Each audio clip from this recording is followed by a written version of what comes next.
everyone and welcome back to my channel. अनि आज चाहिँ हामी दिदी बहिनी भएर घुम्न जान लाग्छौँ। घरबाट निस्किँदाखेरि नै क्याप्चर गर्न सुरु गरेको छु।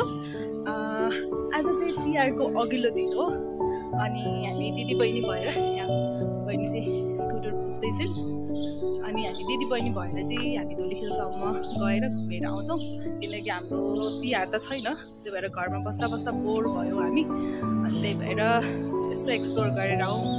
हिमाल देखिरहेको छ जस्तो मलाई फिल भएको भएर लेट्स गो धुलीखेल भनेर हामी दुईजना हिँडिरहेको छौँ। So let's go there.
Dhulikhel आइसक्यौँ।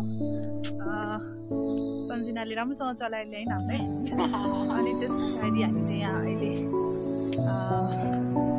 मन्दिर छ यहाँ एकचोटि आएको थिएँ साथीको बर्थडेमा अनि त्यति बेलामा चाहिँ वेदर खराब थियो, पुरै ढकमक्क पुरै कुहिरो सुइरो लागेको थियो अनि यस्तो रहेछ यहाँ पछाडि पृथ्वीनारायण शाहको मूर्ति राखेको रहेछ। हाम्रो ब्युटिफुल बहिनी अनि कस्तो लाग्यो आज हाइवेमा कुदाउँदाखेरि? कस्तो लाग्यो? मजा आयो, अलिअलि डर लाग्यो। एकचोटि त ट्रक र मेरो साथै एकैचोटि गयो अगाडि।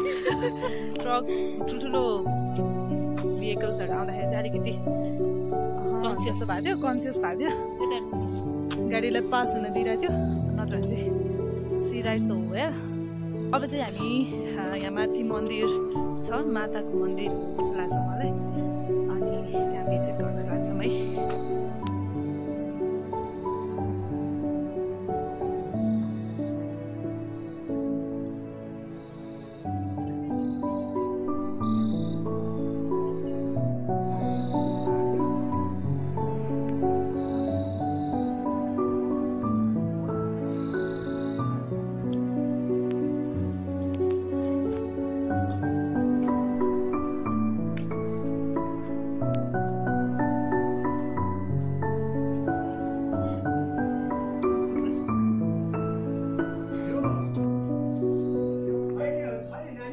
हजुर